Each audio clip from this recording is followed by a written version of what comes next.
Once upon a time, the king of a great kingdom died. He left behind his queen and daughter.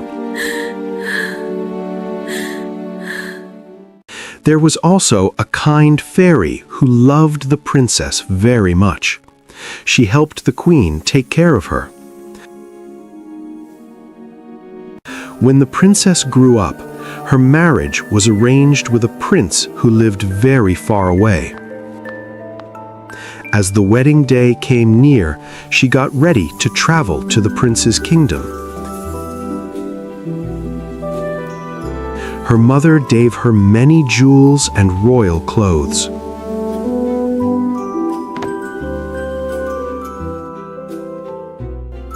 My dear child, now take this royal treasure with you and live happily with the prince.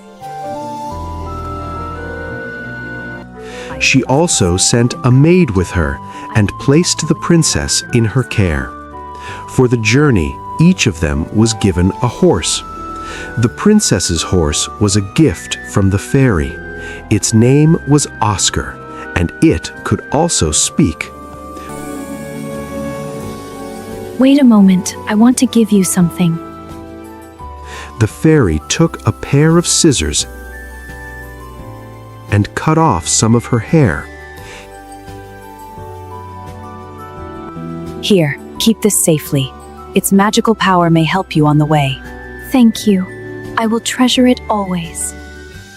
The princess said goodbye to her mother and the good fairy. Then she set off with her maid and the horse Oscar. After traveling a long distance, the princess became thirsty. She said to her maid, Listen, maid, go and bring me some water. I am very thirsty. If you are so thirsty, dear princess, then get down from your horse and drink the water yourself. I am not your servant. The princess was shocked. She got down from her horse and bent down to drink from the flowing river. Just then, the magical lock of hair said, Poor princess. If your mother knew this, her heart would break. But the king's daughter was kind, so she said nothing and sat back on her horse. After going a little farther, she felt thirsty again. When she came near another flowing stream, she said to her maid, Listen, maid, bring me some water. I am very thirsty. How many times should I say it? Go and drink it yourself. The princess got down from her horse again and bent down to drink from the flowing stream. Then the lock of hair spoke to her again. If your mother knew this, her heart would break. This maid is not obedient. Be careful, princess. Do not bend too much. Oh, I will fall into the river! The lock of hair slipped from her pocket and fell into the water. The current carried it away. Then the maid said, Now you have become weak. From now on, I will command you, and you will obey me. You will give me your royal clothes, and you will wear my clothes. Now I am the princess. If you tell anyone about this, you will be in big trouble.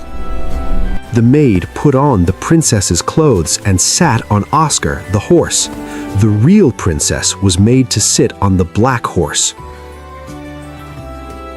At last they reached the royal palace.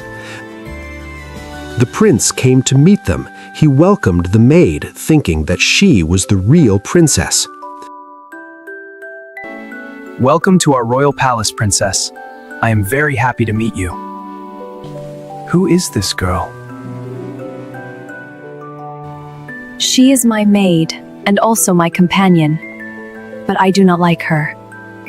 Tell me, prince, do you have any work for her? There is no special work for her, but we have a young boy named Tobias who looks after the ducks. She can help him. Prince calls Tobias and says to him, Take this maid with you and show her our ducks. From tomorrow, she will help you take care of the ducks. Tobias bows his head and takes the real princess with him. The fake princess says to the prince, Oh, prince, you are so kind. You have done me a favor. Please do one thing for me. Kill this horse Oscar that I rode here on. It threw me down. In truth, the maid knew that the horse Oscar could speak, and it could tell everyone how badly she had treated the real princess. That is why she asked for the faithful Oscar to be killed. When the real princess heard this, she cried very much. Then she requested the man, Please hang Oscar's head high on the palace gate, so that every morning and evening, while passing by, I can see my dear Oscar. As you wish, daughter. and Oscar's head was nailed to the gate. The next morning, when she passed by there with Tobias, she looked up sadly and said, Oscar, Oscar, what has happened to you, my dear? You are here, dear princess. Oh no, what has happened? If your mother knew, how deeply she would grieve. Then they both went outside the city to take the ducks out to graze. When they reached the grassy field, she sat down at one side and opened her beautiful flowing hair, which shone like gold. When Tobias saw it shining in the sunlight, he ran toward her to pull out some of her hair, but she cried out, Oh, wind, please blow. Take Tobias's hat and make it go. Let him run after it over hills and land, until I have combed my hair with my own hand. At once, a strong wind blew so hard that Tobias's hat flew away. It went over the hills, and Tobias had no choice but to run after it. When he came back, the princess had already combed and fixed her hair. Tobias was very angry. He did not speak at all.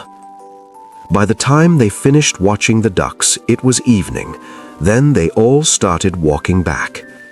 This same thing continued for 2 days. And one evening, Tobias went to the king with a complaint. I do not want this strange girl to help me take care of the ducks anymore. She is of no use at all. All day long, she only troubles me. The king said, I know your story is incomplete, so tell me the whole matter. Tobias could not refuse the king's order, so he told the king everything that had happened. The king said, All right, go and do your work. I will see what should be done. The next morning, the king hid behind the big entrance gate. He listened to what the princess said to Oscar and how Oscar replied to her. Then the king went to the field near the meadow and hid behind the bushes.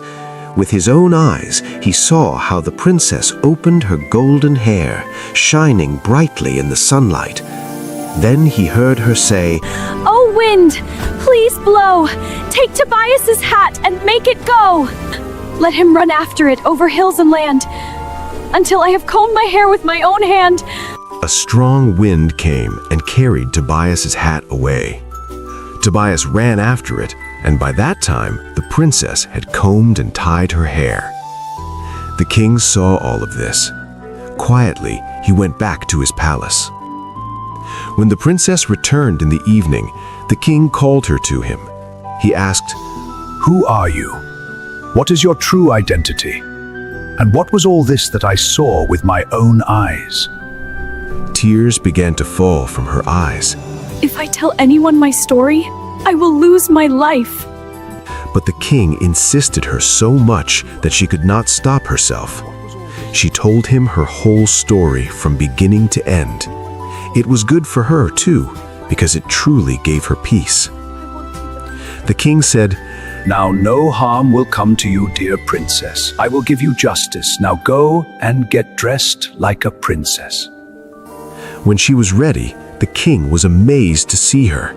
She was truly very beautiful. Then he called his son and told him that the girl with him was a false princess. She was only a maid, and this was the real princess standing before him. This is your true princess, my son.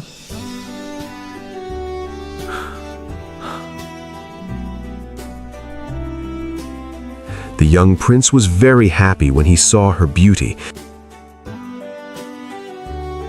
and learned how much she had silently suffered. Without telling the false princess anything, the king ordered a grand feast in his court. Today we will celebrate the truth, and falsehood will be punished. The bridegroom prince sat at the center. On one side sat the false princess, and on the other side sat the real princess.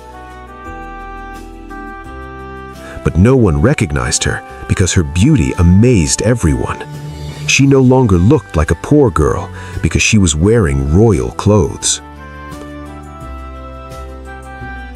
When the celebration was nearly over and everyone was happy, the king said to all, I want to say something. Today I will tell you all a story. Listen carefully. The king told the whole story of the princess in the royal court, as if he had heard it from someone else.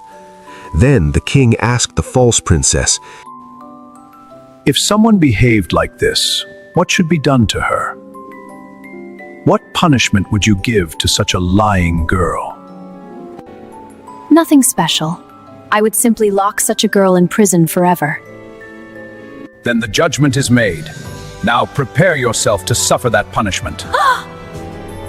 That is called getting what one deserves. The maid received punishment for what she had done. And the real princess was married to the prince.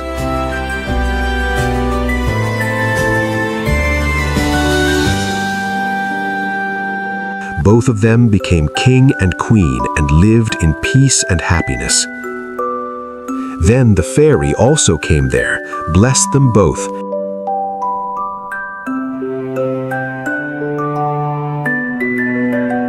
and brought the faithful Oscar back to life.